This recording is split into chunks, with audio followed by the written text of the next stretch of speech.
Anderson County Council passed on second reading the $345 million budget on Tuesday night for the next fiscal year. What are some of the highlights of that budget, Rusty? I think the biggest highlight is the additional money for the Sheriff's Department. We always try to make sure that we are even, if not above, the pay for local law enforcement agencies. They've done several new things that they want to implement this year, like extra pay for special duty SWAT teams and things like that. It's very progressive, very realistic, very forward-thinking budget, and so that's probably the biggest thing that we're working on in the budget right now. But the number one job of county council is health, safety, and welfare, and so we just want to make sure that that's done, and it will be done. All council's in complete agreement on that, and they've looked at it and talked to all the representatives from the Sheriff's Department. So that's probably one of the biggest things in the budget right now. That's one of the biggest parts of the budget any year, right? Well, it always is, because health, safety, and welfare is the number one responsibility that they have. And it's expensive to patrol the county. Well, it's very expensive. Last year they added rural deputies, something that we were really happy to see. And so they've been doing a great job patrolling the rural areas. So you're going to see somebody from the Sheriff's Department in every area of the county. We're very happy about that. And so council supports what the Sheriff's Department wants to do. Are there raises for all employees in this budget? At this point in time, but there are lots of things that are shaky. But yes, I feel confident the council will have increases for county employees. Remind everybody why the budget's shaky until the very end. Well, what we'd like to do is find out exactly what the state is going to do on their budget, because we have many items in the state budget that are controlled by the state budget. And they will probably go into session not next week, but the week after. And it's always prudent to see what that's going to shake out. So we have projects in there. We have aid to local subdivisions, all of those things, and they're not final till they're final. Council has to, by law, have a budget by July 1, and they always have a budget by July 1. And there's some additional meetings. Then we'll be meeting with some additional department heads, looking at things like that. Any tax increases in this year's budget? At this point in time, there are no tax increases in this year's budget. Any more money for roads and bridges? We're going to be receiving some extra money, and that's going to come from the state as well as the county. So we're expecting a whole lot more money than we have in the past. It still won't be enough. And we're finally, as you know, getting you're seeing the evidence of the penny sales tax passed by the state. So we're now beginning to see the fruits of that in Anderson County. I think it took a while for it to trickle down to us, but now we're seeing those things like the paving on Whitehall and really all over the county. And the November referendum is now, they're looking at excluding groceries. When will we know that? Next week at the delegation? Again, when we're talking about, depending on the state budget, we, as well as Greenville, would like to exempt groceries, and the law as it currently stands, you can't do that, but we have every reason to believe that they're going to approve that, and then will allow Greenville County and Anderson County to exempt groceries. Vote, I mean, we won't know that until next week or the next following week, 2 weeks. And then the council will have to vote on changing the referendum? Yes, they would. And how much would that impact the road money we get? Well, if it stays as it is, you probably get around $50 million, and if you take that out, it'll probably be in the $30 million area. But still, I think it would have a better chance to pass if you exempted those items. We're talking about law enforcement. What's the latest on the new law enforcement center, the new detention center being built? Well, the plans are almost complete, and we're waiting for the final number on what the cost is going to be. And so that's where we are right now, and we expect to have that in 2 to 3 weeks also. The last one we had was what, 74 million? 70, but with inflation, we don't know what that number is going to be. But regardless of what it is, the county has to build a jail. We don't want to be in the position of other people who are told when to build a jail, how to build a jail. And I think that what council's come up on our jail is modern and will serve the county for many years. And how fast can they get that thing done once it's approved and the funding's in place? Get the jail? Yeah. Jail's going to take 18 months if it takes a minute, because it's a huge jail. But we've already cleared the area out. All the utilities are there. Everything that we could do in advance has already been done. So once all the hurdles are cleared, that within 2 years it ought to be up and running? Yes, yes. We're talking about law enforcement. Since last time we met, Belton asked the Sheriff's Department to take over their city police. Why are some small towns starting to do that, and how will that work? Policing in small towns all across the country is very, very hard. There are also fewer people, men and women, who want to be police officers. And to be police officers in this day and time requires a lot of training. And police academy, but continuous training like that. Plus you have vehicles, plus you have all of the things that go along with the police officers get up. And for a small town, it's almost impossible to carry that burden. And by joining with the sheriff's department, which we know that other people will want to do this, the sheriff's department can assist and help them with those items. Plus, if say you're in a 4-man police department and you got a chief, what are your odds of promotion? Not very good. But if you partner with the Anderson County Sheriff's Office, true, under this arrangement, those deputies will serve only in the areas of the town of Belton, and the town of Belton will pay for every bit of it. But those officers can say, yeah, I really like working here in Belton, or they can say, yeah, I might want to become a road deputy, or I might want to do something else. So their chances for training, because the Sheriff's Department does a lot of in-house training, which they always make available to local municipalities anyway. But this way they're in the system, they're getting the training, they're getting everything that a larger organization can provide in a very professional organization. And the smaller towns have trouble matching salaries as well, is that correct? Well, it's almost impossible because a lot of them have limited tax base.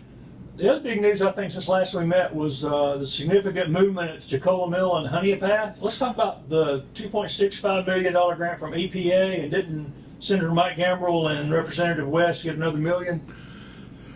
Senator Gambrill and West got $1 million last year. Right.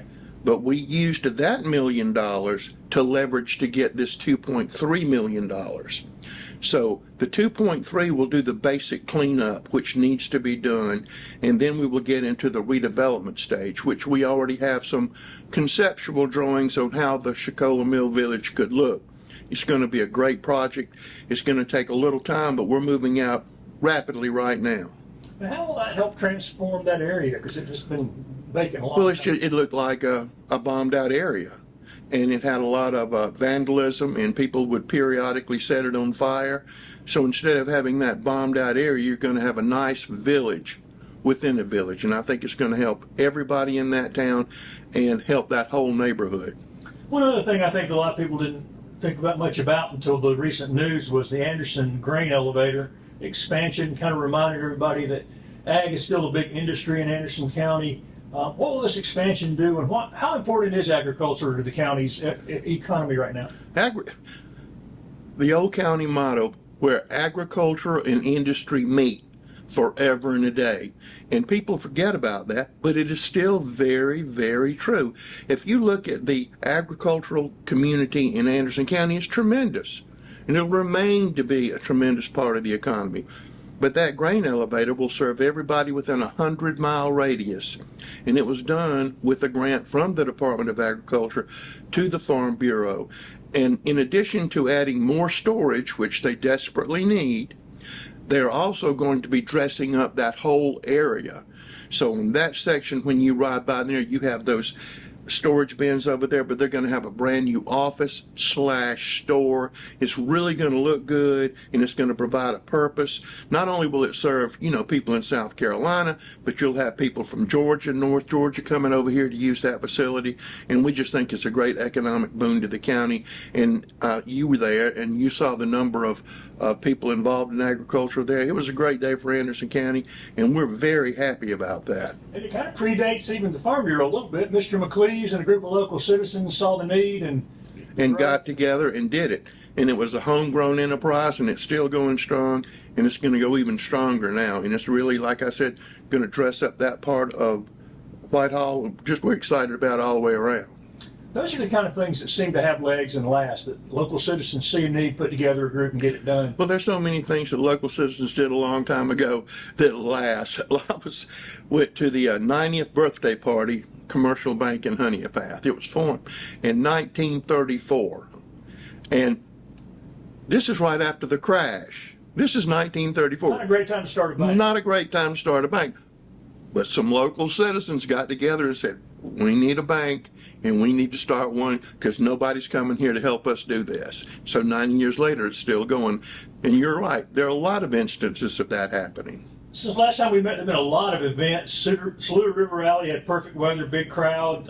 Rhythm on the River had to be moved to Sunday, but it drew another record crowd. Why does the county invest so heavily in recreation as a priority over the last decade or so? Well, because we never had before. And people want recreational opportunities. I mean, go to Kid Venture today and see how many people we have at the splash pad over there. Go to Dolly Cooper any day of the week. When they had the Rhythm on the River, there's 7,000 people. Now, that's 7,000 people on a Sunday afternoon for an event that had to be moved to another time. And they still had tremendous attendance. And you were there last week, and you saw me float down the Saluda River, and it was a wonderful time, and people enjoy that, but they want that. And in addition to that, they love our disc golf courses. We are working now with the town of Belton because the town of Belton wants to build pickleball courts, so the county is assisting the town of Belton Recreation to build those pickleball courts. So people want recreation. At the council meeting last Tuesday, we did a lease. Councilman Sanders and the members of Mount Zion Church had been talking. Well, we cannot do work on churches. So there's a 501c3 that's been formed to Sandy Springs Park, will allow us to do more maintenance and more upgrades because we'll be eligible for more grant funds in that area, specifically Parks and Recreation Development funds. Plus, I got a call yesterday from Terrence Hassan about the community center in Pendleton. The county was able to assist them. Hey, we run things, but we also assist people in things like the big Little League tournament that's coming up at the Star Athletic Complex.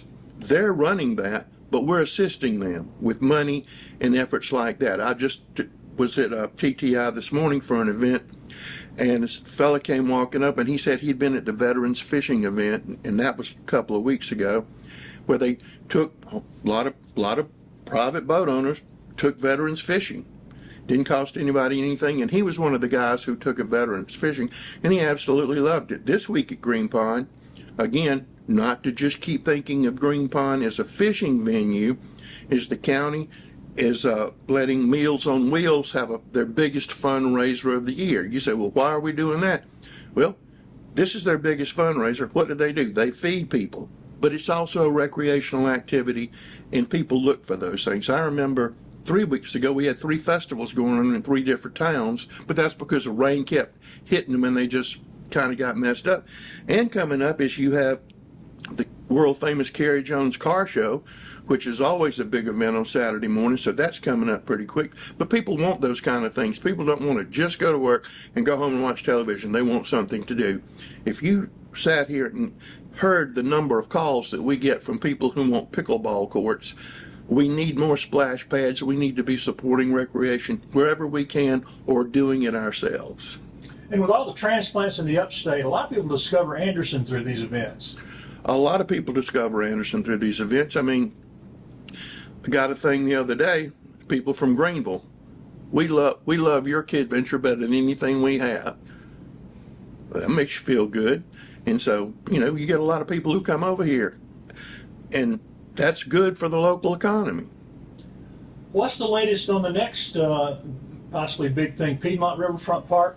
If you walked in the door today, you saw the final plans for that, and that is going to be a stupendous benefit to the town of Piedmont and Anderson County. So we're really looking forward to finding funding mechanisms, which we have some in place, from grant money to development but that's going to be a jewel on that river. And if you've never been down the Saluda River, you owe it to yourself to next year go to the Saluda River Rally. You will have a great time. You'll meet a whole lot of people, and you'll have a whole lot of fun.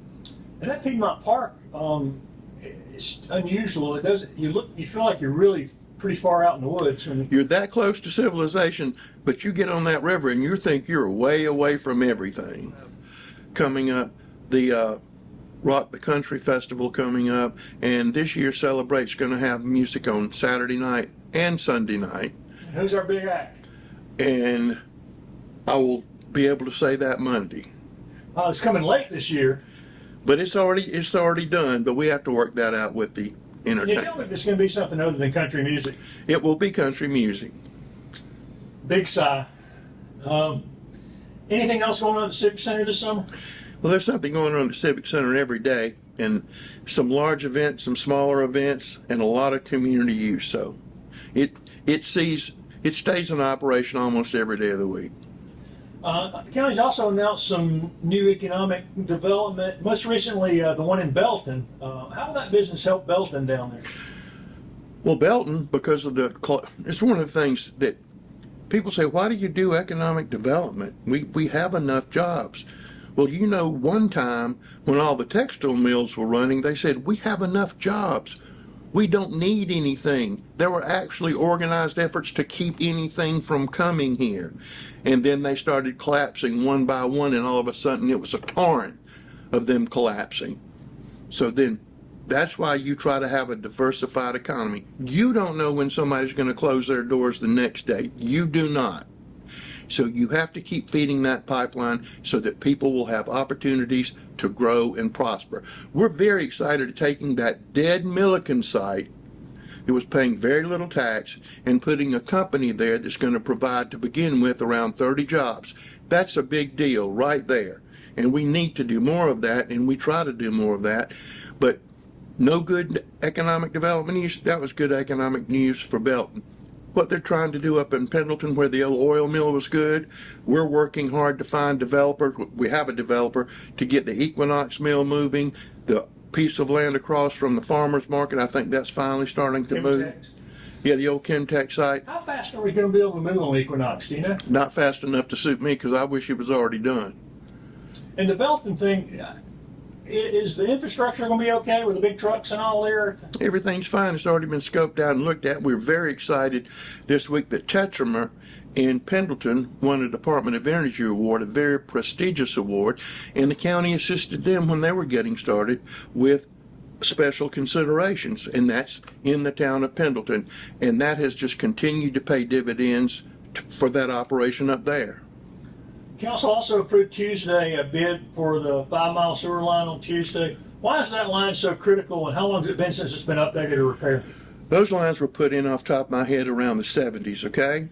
The 5-mile sewer line, and this is the third phase and the last phase, that is the backbone, the trunk, the major line that serves everything going up here, all up Clemson Boulevard, all of that direction. It was old, it was dying, and through cobbling together grant monies 2 or 3 times and other funding sources, this third phase will make it brand new. And people say, well, it's sewer. Yeah, well, sewer is important. Why is it important? Well, one thing, it's environmental policy. You need to make sure that sewer lines are new, up to date, they aren't leaking, so that's big. And especially with the number of lake properties we have, we want to make sure that we're environmentally friendly, and we also are able to take care of these things. I'm sorry, septic tanks are wonderful. They're good. They leach out, okay? And you don't want to be eating in a restaurant and they having a sewer problem. No. What about the sewer projects at Exit 14? Any completion date on that? Just waiting on DHEC to give final approval. That's where we are on that. And how fast will that area develop once the sewer line? I think it will go pretty fast. You want that development near interstates. It leaves lots of other properties free, clear, and happy, but it's an interstate. You want something, put it there. And speaking of construction, how close is the renovation of the historic courthouse to being done? Oh, it'll be August or September. This is tedious work. Anytime that you try to restore a 126-year-old building, it's going to take time, and the weather has not cooperated at all on this. So we're not rushing them.